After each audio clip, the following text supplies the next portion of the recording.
Hi, everybody. Welcome to session number 4 of How to Make Money with Email. We're going to talk today. We've talked about growing the list. So that was the quick start guide concept. We talked about briefly, we talked about segmentation. We talked about the Forever series, which I hope that some of you have adopted and are starting to look at.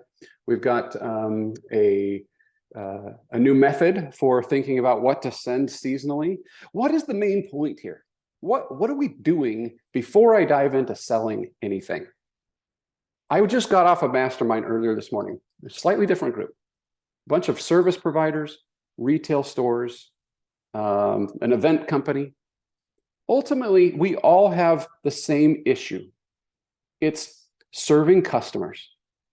And when you're serving customers, it's all about what problem can you solve for them.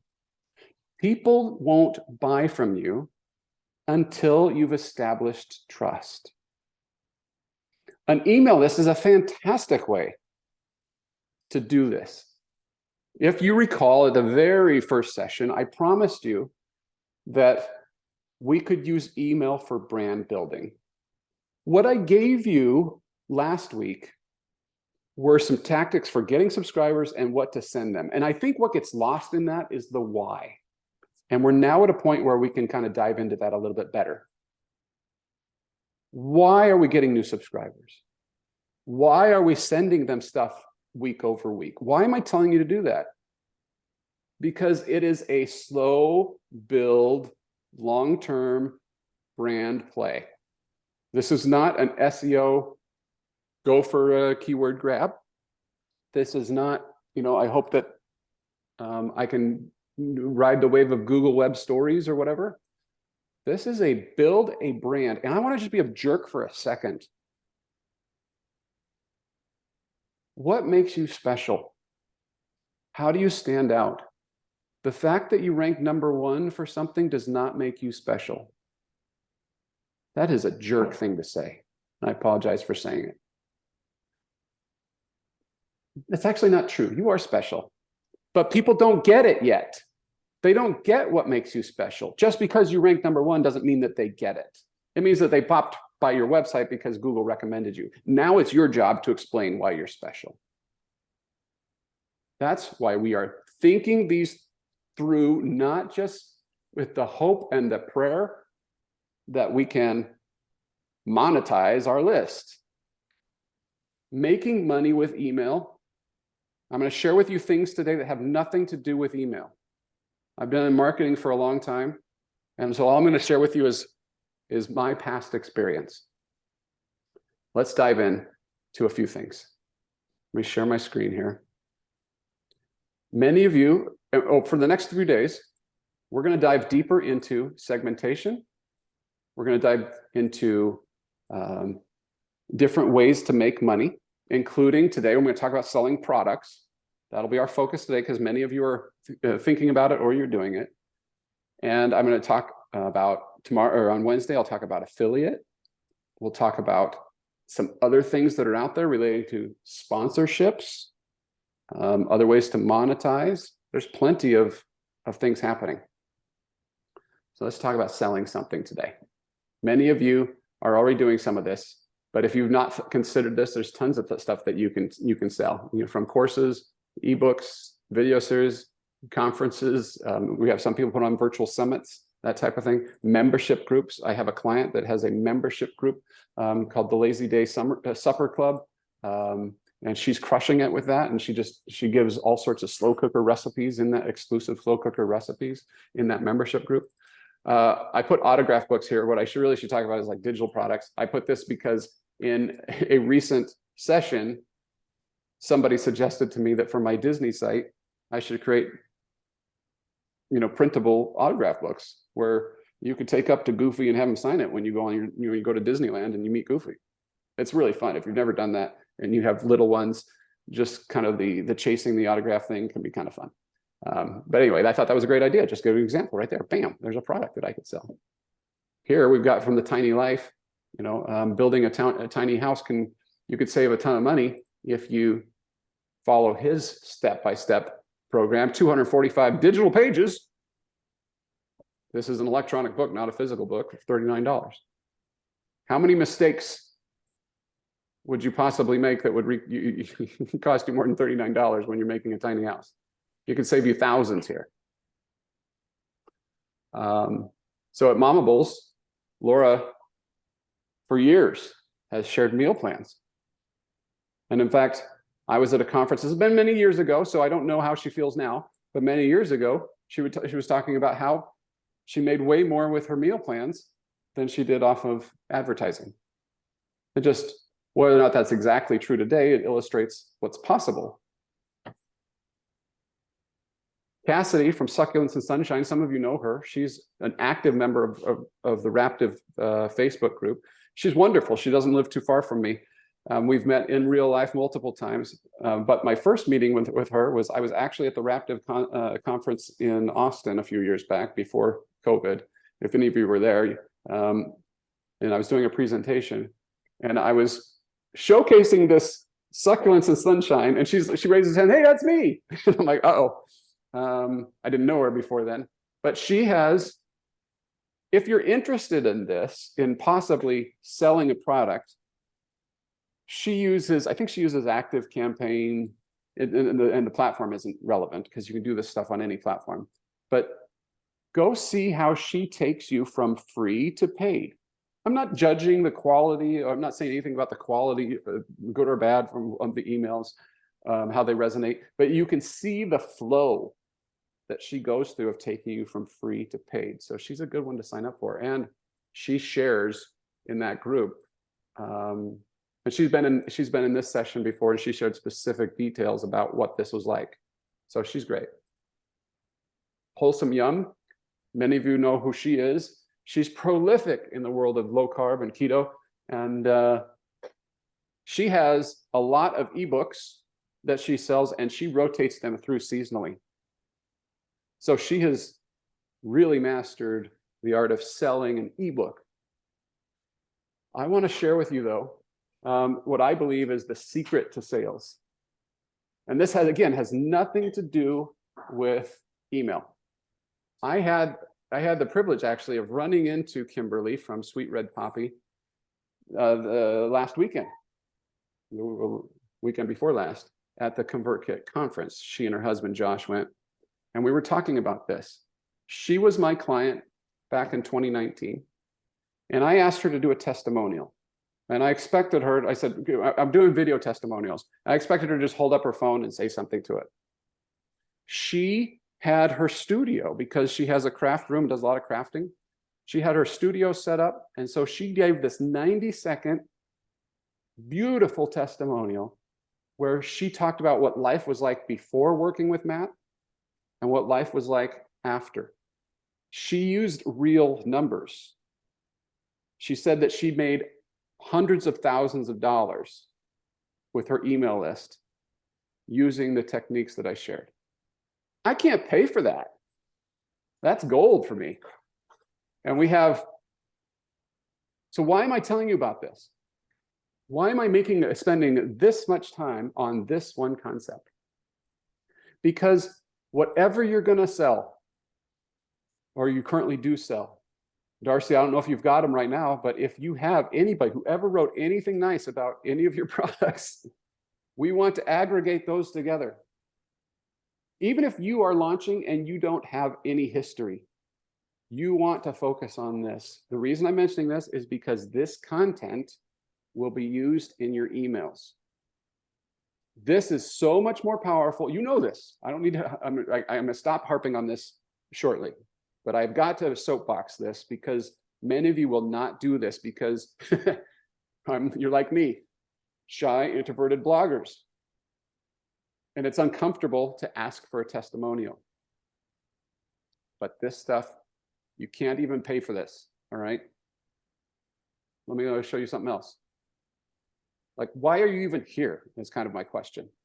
I know that Riyadh and I had a conversation before this, and I don't want to put you on the spot, Riyadh, but people discover me through Raptive just because I'm a name that they have partnered with, and then they might go to my Trustpilot where they see 4.8 out of 5. The reason it's not 5, I have to disclaim, is because I have one star.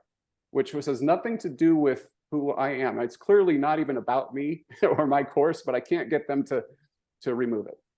But anyway, so here's one from earlier this month from B, where she just talked about it. He's a great coach. I went from 15 subscribers a week to 15 a day. That's pretty good. And blah, blah, blah. Okay. And you go on and on. You see Scott, Joe, Savvy Gardening, Lindsay. These are people that are real life people that you can actually go look up. You could contact them. Again, I can't fake this. You can fake reviews out there. I could. But in our small little pond of the internet, I'm one of the fish, and people have seen that fish swimming around and they can talk about that fish, right? So this is gold to me. For you, do you have a testimonial capturing strategy? You see why I'm emphasizing this in an email? The very first thing about making money with email is not even about email. Please. Oh, let me just show you how simple this is, how simple it can be. If I've got this template set up. If we work together, I have, where is it? By the way, templates are great. So what I do is I come up here and I say, thank you. And I tell them this is coming. Hi, Danielle, as we wrapped up our consulting, I want to thank you for the opportunity to work on your email marketing. I hope this was beneficial. Don't hesitate to reach out anytime. If you felt I did a good job, a testimonial from you would be very helpful to me as I'm trying to build up my cred. I've been trying to build up my cred for 4 years. So, and I will continue to build up my cred into perpetuity. This is the place where it would serve that. If you can, it mean a lot. If not, no worries. All right, so you take something like this and modify it for your purposes. And when Danielle or Darcy or Chaz gets this from me, it's not a surprise. I've told them in our last thing, hey, you know, I'm going to send you an email if it'd be helpful to you, or if I've been helpful to you. I'd appreciate it. All right, let's get back to this. Let's talk about launching one of your products using email. Here's what I believe are important elements for any launch. Number one, testimonials. I talked about that. Number two, reviews. It's kind of the same thing, but we're in this little slice of the internet where nobody knows you or me. So when you're going to put out your vegetarian ebook, Tracy, do they care about you yet? You're not Martha Stewart. Imagine how many years and how much marketing expenses it took Martha Stewart to become Martha Stewart. And even then, people don't just buy straight up, straight up. So reviews, testimonials, offer a guarantee. Here's a little story. I've been doing this for officially over 4 years now, almost 5, where I've been working with people like you, trying to help them. My course, Email and Autopilot, is a $500 course. I've had people rip it off. It happens. The word forever series, I didn't trademark that, but as far as I know, I was the first one to start using it, and now it's a term that is being used all over the place. People come, they sign up for my course. What happens if they're not happy? I could just hose them for that $500. But what's that going to do to me? Let's be like Elsa, and let's let it go. All right? If somebody doesn't like your stuff, just give them the money back. I promise you, your life will be easier. The story I was going to tell you, I've been doing this for over 4 years. I had somebody, I didn't know this, but she was so disappointed in the results. And I thought we did really good work together. I spent a ton of time, way more time on that particular client than I had any other client in history, because we were trying to make it work. We were trying to figure out how to get subscribers for her, and we tried all sorts of stuff. Anyway, she was so disappointed that she was telling everybody, I didn't know this, that I was the worst investment she'd ever made in blogging. Like, oh, I just discovered that this year. I just refunded her whole amount. Because number one, I don't want to be viewed as that in her eyes. I want it to work. I want it to work for her. I care very deeply about this. And second, I don't need her saying that out there in the world, right? So if it just isn't right for somebody, just give them their money back. Scarcity, time bound. Stuff that works best in any launch is stuff that's gonna go away. You've seen this time and time again. This is not new. We'll talk a little bit more about this. And then added value. What can you do to make it special? I want to share with you again. This is not email, but we can learn important lessons with this. Let's open this up here, and I'll drop this link into the chat. If I can find the chat. All right. Anybody know Truvani or seen this before? So come take a look at this protein powder. I've not, I don't know these people. They're not clients. I just, and I'm enamored with their copywriting skills. And it is why am I sharing this with you? Because as bloggers and content creators who aren't used to selling, I'm giving you something to mimic. What your likely inclination is to do is not enough. And when you're making your sales pages, okay? Let me illustrate. What is the secret to this great copywriting? Well, what they have done is they have identified at Truvani the number one thing that people care about with protein powder. At this point, it isn't about the number of grams of protein. It's not even about the ingredients. The number one thing that they care about is taste. So you're going to see throughout here, fall in love with the amazing taste. Taste is great. How does it taste so good? Stop choking down chalky and gritty, blah, blah, blah. Chocolate is my favorite. It's so delicious. You've got to try it. It's so good. Okay, it has really green ingredients. I avoid those. I'm satisfied for hours. It tasted amazing. Sorry? Crooked one. Yeah. All right. So we've got why people rave about it. It tasted like brownie butter. Notice other things here. They use testimonials like you wouldn't believe. 7,117 verified reviews. Look, there's Amanda. Then there's whoever this is. Then there's this person. And then there's Danette. Now, Jamie is the founder, so it's a little bit more polished picture. People are raving about this. Oh, Catherine says it tastes like brownie butter. Not only do they taste amazing, but they're also good for you. They also have in here 15% off today and for life when you subscribe. There's a deal. It shows that it'll be available quickly. Oh my goodness, the testimonials don't stop. Steph and Ryan and Lauren and Danette. Guess what? There's a guarantee. Fall in love or your money back. You see all those elements I told you about? Copy this. And I don't care if it's for a simple ebook. This will show you where you're missing what you're missing. I'm missing a guarantee. I'm missing a time-bound offer. I'm missing testimonials. I got to go get them. When you do that, oh, look at this, by the way, FAQ.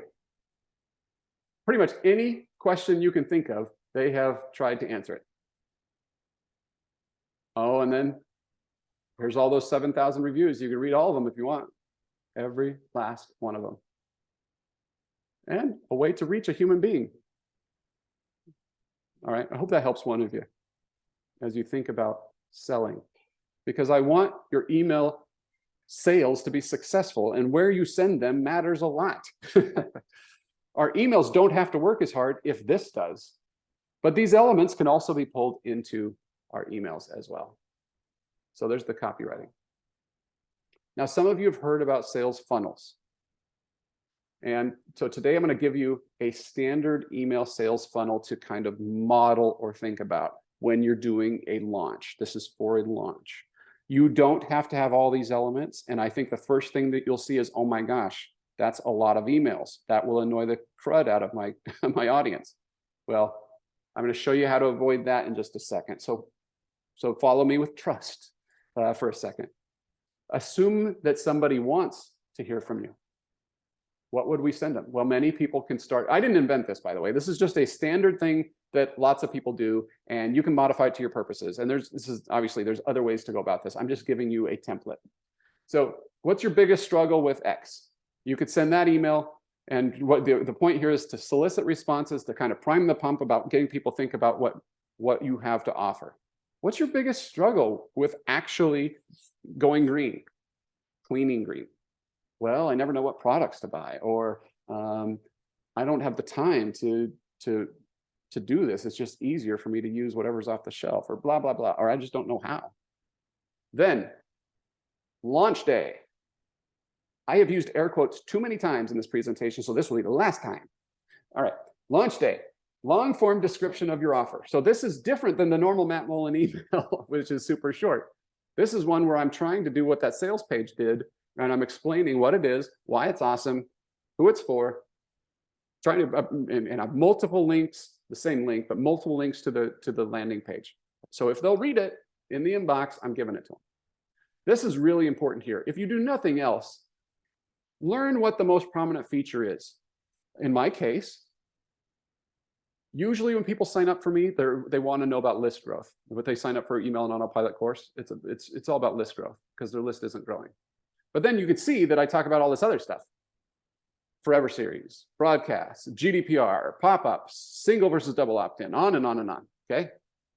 But the main thing is list growth. So when I'm doing my pitches, it's about Tracy went from 0 subscribers to 8 billion subscribers in just 2 minutes. And I'm saying that sort of stuff. And I'm doing those testimonials, and I'm focusing on that. So one email should be devoted just to that, whatever your most prominent feature is. Testimonials, we talked about this. This is great for just an email that just says, hey, don't take my word for it. See what Riyadh had to say. See what Joe had to say. See what Beth had to say. If you have time for it, send them an email that says, hey, you may not be, these are the most common objections to why you wouldn't buy How to Be as Awesome as Chaz. Okay, so let's just go through them. First of all, it costs too much. Well, actually, if you break down the cost, it's only $8 million a minute, which is really affordable considering the benefit you're going to have, blah, blah, blah, blah, blah. Then you can say, oh, they say something, it's not in pink. Well, I'm sorry, it's not in pink. Maybe next time we'll put it out in pink, whatever, right? Just as real life. How would you answer somebody's objection to your course or your product? This is very common. You've seen this, this works. But on the last day, this is where you're going to get the lion's share of your sales because everybody's just been kind of thinking about it. And then you say, it ends today, last chance. You can at least send one. I have sent up to 3 emails on the last day. You can even do one at the final hour. And then you'll pick up another 20-25% of your sales if you do the following day. Okay, for those of you who missed it, we've decided to extend it one last day.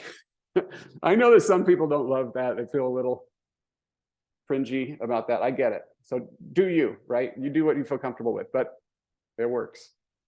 Okay. Any questions on this so far? Oh, before you go there, one question might be, how do I let people get out of it? Well, you just give them the option to get out of the sales funnel. Up top in the emails, maybe not on the first one, maybe not on launch day, but maybe on the ones after that, you say, if you're absolutely sure you don't need my super duper program, click here to mute any, to mute future promotional emails about it. Make it prominent. When they click it, you set a tag. Like I call it mute or whatever. And then with that tag, you just exclude them from sending more, from every email, a future email that you're sending. Riyadh, you found the raise the hand button. I found it finally. So do you allow them the option to opt out at the end of the funnel, or it's always there in every email? It's gonna be your call. The earlier on, I think, is the most polite thing to do. Yeah. And I think it depends on the function of your list. Like some lists, some of us need to have like these beautiful, let's say I've got a food blog and I really need them to just keep engaging with the recipes on and on and on an ongoing basis. And I really don't want to tick them off by too many sales. It could be that you acquired subscribers with the intention just to sell, and so maybe you don't do it. But yeah, that's going to be, it's a polite thing to do for sure. and it allows you to come back later because they may not be in the mood right now. They know they're not in the mood right now, but 6 months from now, which I'm going to show you in just a second, 6 months from now, they may, it might be the right time. And if you lose them early or unsubscribe, then you don't get them 6 months from now. Right, right. Okay. And then just to follow up to that, because I come from an e-commerce background, so everything you showed with the protein powder company are a lot of things we did and implemented and stuff like that for conversion rates. And I'm sure that page converts really well into sales. But for some of us that are selling digital products, right? Like if we're selling, I think a very common one is an ebook, right? For food blogs, right? Like this process seems, I'm not going to say like it seems aggressive for selling an ebook or a cookbook or something. Like courses, higher ticket items, I think it makes more sense, like $100 protein powder or a $500 course. But like a cookbook maybe that you're selling for $15, like I don't know, how does it come off? It seems like a lot to sell a low ticket item. You are getting all the points today for asking the right questions. I'm glad that you said that because I did not mention that. This is all these elements are what you might see in an aggressive, like you're suggesting, an aggressive program. If you're not going to be that aggressive, maybe you do an email that is about the main feature and maybe one that's about testimonial, and that's it. Or maybe do one that's about the main feature and then one final day kind of offer. Yeah, you're absolutely right. You're going to want to cater it to your audience and to your business for sure. Yeah. Okay. Thanks. I want to go to the next thing that Rod made me think of, which is the promotional calendar. Now, Riyadh, I'm sure in e-commerce world you did this too, but many of us who are content creators first and are not accustomed to this is a skill set that it's not complicated. It just requires a little bit of forethought and some organization. I quite frequently will have clients going, I've got this book, but it never sells anything. I'm like, well, how often do you promote it? Well, I promoted it once when I launched it, but then that's it. Okay, well, McDonald's must know that I have purchased a Big Mac or two in my time because they continue to advertise about Big Macs. So let's talk about a promotional calendar. Scarcity and urgency drive sales, as we've talked about. So go to a quiet place at the park. Riyadh just needs to turn around and just gaze at the Golden Gate Bridge and pull out his notebook and then go January through December and then take his product in mind and go, how often does it make sense to talk about this product? It's obviously not every day. That would not encourage scarcity if it felt like it was there all the time. However, the first thing you might look at is Black Friday. Well, we're going to do a Black Friday sale. It might be that people make resolutions in January. Boom, we're going to do something in January. It might be that back to school is a good time for you and your product. Boom, I'm going to do that. Okay, so think of the times when it makes sense to push and write those down. The next question would be, well, how do we make promotion? This is not just discounting. Down here, I have that as an option, but use it sparingly because it isn't the only lever that you have to make something feel special or urgent or scarce. So you can always add in something that bumps up the value. For example, Darcy could give her dehydrating course, and with it this month only, she is doing 2 Facebook Live sessions where she will have the dehydrator in front of her, and she's going to live dehydrate. My goodness, that sounds exciting. If we could watch Darcy just dehydrate something live, that would be awesome. And then that's a bonus that, normally you charge $50 for, or whatever you associate the price with. And that feels special. I have done it with my course where I've done a short mastermind with the course. You spend the $500 on the course and you're going to get 3 sessions with me, kind of like what we're doing here, where I'm going to help you get going. And it's this month only. Another thing you can do is you can change up the theme, title, or content to fit the audience or the season. Seasonality might make sense, especially if we're talking about just sticking with dehydrating products or techniques.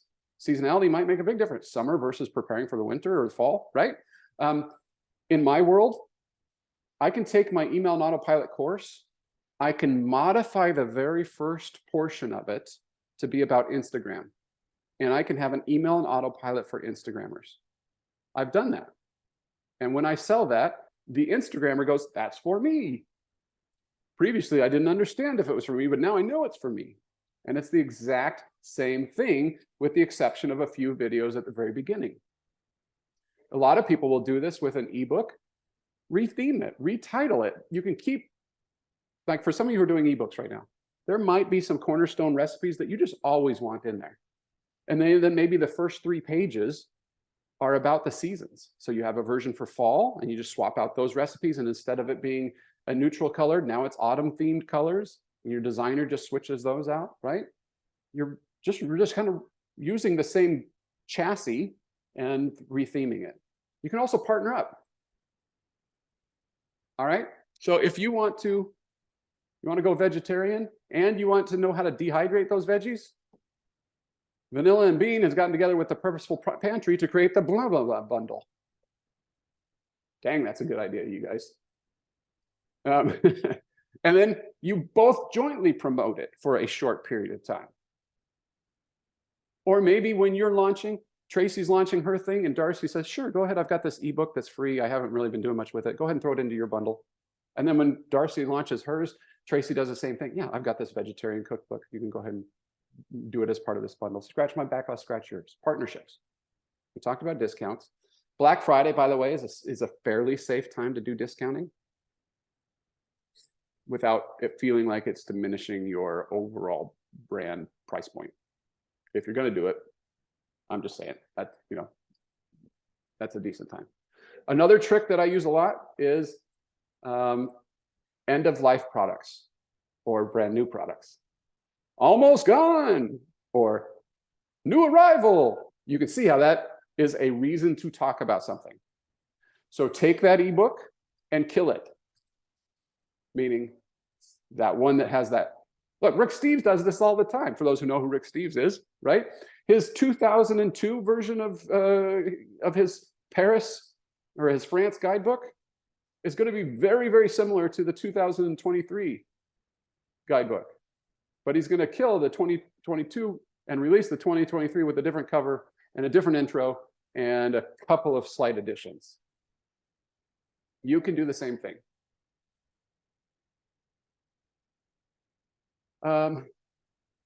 Some of you are not using this. I am not an expert on this one. I just know that it is something that it's kind of a blind spot for me. But I need to bring it up. If somebody signs up for your list, your thank you page quite often is being underutilized. You could send them to a page that has an offer. It's called a tripwire. It basically says, thank you for signing up for that free thing. You have 15 minutes to get this incredible deal just because you're a new subscriber. So you can try that. There are other tech. I'm not going to get into this today because it's way, way too advanced or too intense for this topic. But generally speaking, you can use your email list to create custom audience for retargeting purposes, or you can directly retarget them. That simply means that, like on Facebook or Instagram, for example, or Google, you might see ads because when you go to email on autopilot and you don't purchase, you may now start to see ads about email on autopilot. That is called retargeting. That is a very inexpensive way. I don't have the stats in front of me, but they convert very well because somebody, for whatever reason, decided not to make that decision. And then later on, when they see it and are reminded of it again, they do make the decision. So if you have a higher ticket item, you might want to use your list for retargeting purposes. Bigger the list, the better your custom audience will become. Again, another reason to keep growing your list big. All right, let's pause for a second. What questions do you have about selling products? Some of you have been thinking about this. You're at the precipice. You have 800 other things to do with your business that you could do, and you haven't done this yet. Let's talk about those things. Okay, I have one up front. When you said earlier about sending people through your email to a landing page, is it better to go to a landing page for a product than just to go straight to the product that serves as its own landing page? Really, the landing page concept, where the buy button is, it doesn't, it matters, but I'm just saying we'll just use the words landing page. If your landing page does all those things that we talked about, great. That's the whole point, is send them somewhere that's going to sell them on it. If you just sent them to the checkout, because some people might do that and say in their email, hey, I have this new ebook on how to dehydrate corn. Click here. And then it takes them to a page that's $15 and they could check out right there. I'm suggesting that you build out a sales experience. That's all I'm getting at. Thanks. Hey, Matt, in your opinion, I don't know, I guess for what my purposes are, I, basically would be selling ebooks and meal plans. There are so many platforms out there for sales. I mean, WooCommerce, Gumroad, Shopify, the list goes on. What do you have any suggestions for that? Well, your transaction fees should be accounted for. Gumroad just raised their fees. I know that they put themselves into a tier that's just, I think they're intentionally trying to, I don't know if they're winding down their business or something, but they raised their prices such that it was just crazy. Like, where they were basically saying, we're going to be profitable with the people that are on. If they stay, great. And if not, that's okay. So you're going to want to look at that. You're going to want to look at where there's the least amount of friction to purchase. So that goes back to my discussion about ConvertKit Commerce. For whatever reason, some people are just more comfortable paying with PayPal online. ConvertKit Commerce is free and their fees are very reasonable, but that gap, I feel, is a big one. So I don't necessarily have I would just ask around a little bit about what people are doing, because the reason for that is I don't really live in this world all the time with the selling of products that way. Riyadh, did you have something on that, or a separate question? Separate. Okay. So that would be my I know that Shopify is just whatever you can get. The other part too is just get going, you can always move. So whatever's simplest to get started, that might actually be the thing, is to remove the barriers to entry. Darcy, any thoughts? Well, Tracy, I was going to say you can either contact me off this because it may not be something Matt wants on, but I've used both. I've used WooCommerce and Shopify, and Woo is easy to set up, and it was easy for my first things, but it doesn't do as much as Shopify can do. Both of them require a lot of apps to start putting in more. Like if you want to do more with it, you have to add apps to it. And with Shopify, that starts costing more. I think Woo has some free ones and some other ones as well. But I've landed on Shopify and prefer it now because it can just do so much more for me. But if you want to get it up and fast, WooCommerce works just fine. Sounds like when you are figuring out your collaboration together, she can show you Shopify too. I love that. Thank you for sharing that. All right, Riyadh. Yeah, so all of this is timing is crucial in all of this, right? So whether we're going through the Quick Start Guide or the Forever series, when do we offer a monetized product? When is the right time to offer them something? Is it the last email in the Quick Start Guide? Is that a good time? Where they've been nurturing, they've been opening every email in the series. Then should we offer them a product, or once they start the Forever series, or before they start the Forever series? Leave a few days after that so we can get in an offer and then start the Forever series. Like, when is the right time? Yeah, experiment with that. Great question. Product. Once again, a really solid question. If you put it in the Quick Start Guide, which I think that you should, I would probably start out by putting it in the footer in those first few emails, just so that they know that it's there. Okay, it's a thing. Not very many people are going to take advantage of it, but it won't be, for those that are reading the whole thing, they might see it. If they enjoy your content through the Quick Start Guide, having one, as you suggest, at the very end makes a ton of sense to me, as like a special deal, or just a little bit more of a hard sale, because they've enjoyed your free content up to this point. The gist of it is, if you liked free, what I have for free, just use the paid stuff. You should see the paid stuff, And then it also sets it lets them know that I'm not just free. I have paid stuff for sale. I'm not just a traditional blogger where you get I did it again. Dang it. I used the air quotes. I'm not just a traditional blogger, but I've also got these premium level products. So I like that. Not many people will buy, but I like it. I think it's good use of experience. Then what we do is we tap into some of these other things that we've been talking about, where you could drop a sales into your Forever series at the 5th week, the 10th week, whatever. Then you couple that with your other your launch calendar. People are now, ideally, they're getting used to your content. They're loving what you're sharing up all this time. And when the offer does come, they're much more prone because the trust has been built up. But it's not the first time that they're seeing it either. So I like that. So the answer is, I don't know. Like in marketing, the answers are usually it depends and experimentation. That's usually the answer. Remember, if you have a ton of traffic acquiring and you adopt some of these, you're going to get to a point, I hope, where acquiring subscribers is fairly inexpensive. It's fairly cheap if you're doing it the right way that I've been talking about. For some of you, that'll happen. In which case, you might feel a little bit more emboldened to try some more bold in-your-face stuff. All right, anybody else? Well, we're all going to be product experts here soon. Okay, excellent. All right, hope that's useful to you. Before I leave you, let's spend 7 minutes on segmentation, because we've been talking about this. Let me pull up my slides on this real quick. I believe that, here we go. Here it is. This is something I believe, that it's easier to segment and then you can start to monetize, because this is it. What problem can you solve for your readers?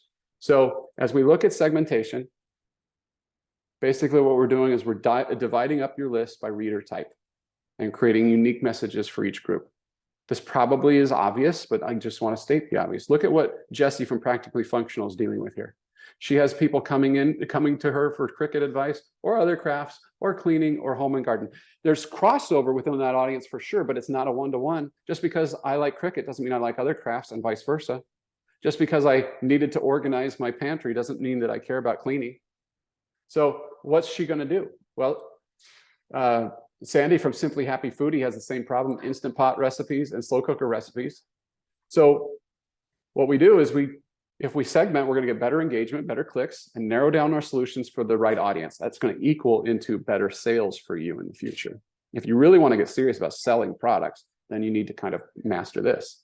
As I've said before, solve my problems, and then maybe I will buy from you, you unknown internet sensation, you that I don't know if I can trust. It's harder to sell anything until you've built that trust. Okay, so the way that I do that is build your thriving list of everything that we've been talking about with your target readers, and you send them really smart solutions and show them that you are the Rick Steves, that Rick Steves knows France and can guide you through it. All right, and then maybe I'll buy a book. So ways that you can do this is, it's easiest to build segments on your list by creating opt-ins up front. You can reactively or retroactively try to segment your list, but it's really, really hard. If you send out a survey to your audience and hope and pray that they will answer it, you're going to get a very small number of people who will do that. And so it's tough. It's easier to do it up front. And what do I mean by that? It's like create a quick start guide related to that category or that post. In Riyadh's case, we talked about this the other day. Parents of toddlers is very different than parents of teens. In my case, Disney cruise people are very different from somebody who's going to Disneyland. They have different needs. If I can segment them, I can serve them best. An example of how you can do that on the form is you can actually, aside from creating a quick start guide or some other lead magnet that's related to that topic, you can ask other questions. So, and this is a ConvertKit form where it's called a custom field, but you can do this in lots of other platforms as well, where you just ask for additional information. You want to be careful here though. The more information you ask for, the more friction you're adding to the sign-up process. Only do it if you think you're going to use it. In my case, if I know what ship they're going on, I can really, really help them out. when you're doing this, create in your platform, create tags and labels that are simple to understand. For those of you who are on ConvertKit, you know that tags are organized alphabetically. It's the same way in other platforms as well. I think MailerLite might be the same way. So what I do, this is super in the weeds, folks, I recognize. But what I'm doing is might create, if I had different interests, I might say interest cricket, interest quilting. The reason I do that, because if it sorts alphabetically, that tag for cricket, the C is going to be way separated from the tag with quilting, and then I forget, why did I make that tag to begin with? I don't remember. And you can do that with purchases and so forth. Okay, I hope that helps one of you. Next, we're going to think through each segment and create a journey for that segment. So in my world, I created a forever series for each segment. The obvious reason for this is that you're just much more relevant for them. You're building your brand and being, you're proving to them that you know about that. The question is, what do we send them going forward? So here's a model. Let me just give you a model here. Let's say, I have no idea. Let's say, Tracy, that you've got some Instant Pot recipes. Do you happen to have any Instant Pot recipes? Slow cooker? Slow cooker? Okay. So your website is not all about slow cooker, but somebody who has a slow cooker might love to get vegetarian slow cooker recipe quick start guide. Then they're on the list. Let's say that you've got a handful more of slow cooker recipes, but that's not all that you've got. What you could do is for 3 or 4 weeks in a row is you could send them a little mini series that's kind of like a forever series of your most popular slow cooker recipes, your most pinned slow cooker recipes, and so forth for 4 weeks. Because you know that they're going to engage with that. But then maybe you run out of slow cooker recipes, and then you just drop them into the general. Okay, I'm just giving you a very cookie cutter example of how you might think about these segments. Other ways to do this is that you have let's say that you have so much slow cooker recipes and you know that people love it. In my case, I have a ton of Disney Cruise content. I might have a forever series devoted to the Disney Cruise, and I have my general forever series. And they're both running, and you could be in both. I'm okay with that, because a Disney cruiser getting a bonus email every week, they love it, but they also do like the Mickey Mouse coloring pages too, I've found. All right, there's a gazillion ways that you can structure this. I'm just showing you, trying to illustrate, if you think through the automations and you go back to this, think through each segment and journey, friends, your competitors are not doing this. They're not taking the time. The reason for that is because it's not obvious SEO money. But you are smarter than that. You know that you're building a long-term brand and that you care about the engagement rates that you're getting from your subscribers. You care about serving them best way you can, because that will have the long-term impact. All right, so that's my little rah-rah on segmentation. I'm going to pivot from there and spend 3 minutes on random things that are totally random. They don't fit anywhere else in my whole presentation, and I just want to share them with you, if you're okay with that. But any questions before I leave the forever series or the segmentation approach? All right. Randomness. Random tips and minor inspirations. Okay. Some of you are at the point where perhaps you've considered, you've gotten to the point where you've launched your quick start guide, you got the forms out there, or you got a pop-up out there. Reasons why it might not be working. Number one, does anybody actually see it? A client of mine, we were looking at her quick start guide. We launched it, and I went back and I looked, and there's nobody signing up. It was showing like crazy, supposedly, but what was happening is that there was some sort of technical glitch where the pop-up there was some sort of conflict. So you gotta go look. Is anybody actually seeing these things? Second, your messaging may be wrong. 5 secrets to, or 5 days of summer vegetarian cooking. That's pretty simple. People get what that's about. But if you said something like, join now and get my favorite summer recipes in a series for 5 days, You see the difference? Your messaging may just not be as sharp as it needs to be. Design, sometimes design elements just don't stand out. They look like everything else. Or maybe it doesn't solve a problem that you think it does. My example, I may have already shared this with you, but I had a food blogger who had a lot of traffic to pies. And so we created a quick start guide related to pies. I was thinking there's this traffic for pies. They're gonna want to know how to bake the perfect pie. Well, nobody signed up. And I think the reason for that is that, thought about it later, it wasn't actually solving a problem for them, because how often does somebody make pie? It's like once a year. And so it's a special occasion. I'm making the pie and then I'm done. So do I need 5 secrets to baking pies going forward? No, I don't. It doesn't actually solve a problem. But I do like to bake. And so we switched it to some general baking secrets, and that worked.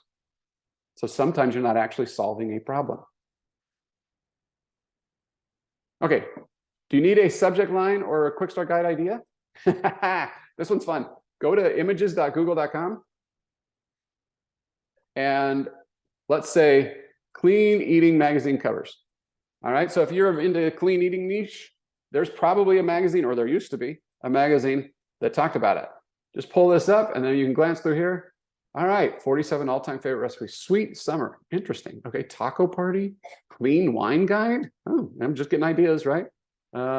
Slow cooker instant pot. Recipes that do both. Budget friendly, time saving. Menus for every holiday gathering. New casseroles that are actually cool. Save money. Shop light. Bust stress mood. Ring in spring. 30 best foods of the new year. Nutrition hacks. Getting ideas? Okay, I love that one. That one's fun. There's another one. Go to mild.com. Mild.com is a search engine for big brands. So here you type in, I don't know, Martha Stewart.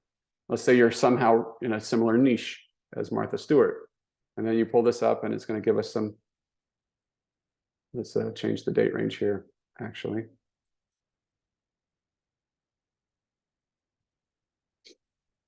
All right, let's pull this up. I don't know. I haven't looked at this. Martha knows best. Favorite potato salad. How long that leftovers actually last. 4 common food storage mistakes that make. Everyday dinners. Okay, here's more. How to fix a yard that holds water. That's interesting. 8 factors. How to make homemade fertilizer. Not everything's going to work. 31 one-pot chicken dinners for busy weeknights. Maybe that's a good one. Make ahead casserole recipes. Slow cooker recipes your family will love. So go borrow from, they pay people real salaries to come up with this stuff. So go borrow from some of that genius. There's another one. Go to BuzzFeed.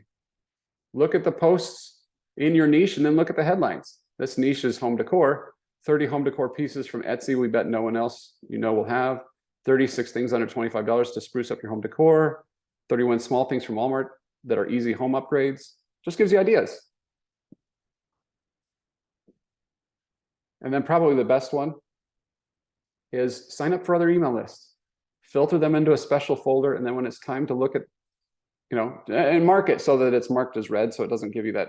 If you're like me, it drives me crazy if I've unread stuff. So I gotta go read it. You don't want to see it until it's time, and then you go review the contents and then see what subjects stand out to you. And you can always, if you use the Gmail address, put a plus whatever at the end of it, and it makes it easier to make a filter. So if I sign up for something, I might do mmullen plus research at Gmail. That's the same thing as my mmullen at Gmail account. It's just now I can filter off this in particular. And so everything that goes to mmullen plus research will go into a special folder. All right, a couple random ideas for you. I hope that helped one of you today. If you come back and join me on Wednesday, I'm going to have some information about a couple of things that are happening in the space real time. What I shared with you today is some fundamental tried and true. On Wednesday, we're going to dive into some current things that I'm just exploring right now that are less proven, but are highly interesting to me. So if that intrigues you, come on back. Thanks for being here on a holiday. For those that were here live and those that are watching on the replay, let me know if you have any questions. I want you to have success. So come back. Ask me questions in an email or in the Facebook group, and I want to get you going. All right. I'll stick around and answer any other questions anybody has. But if you got to get out of here, we'll see you on Wednesday, and enjoy the rest of your your Juneteenth. All right, we'll see you. Hey, Matt, if you're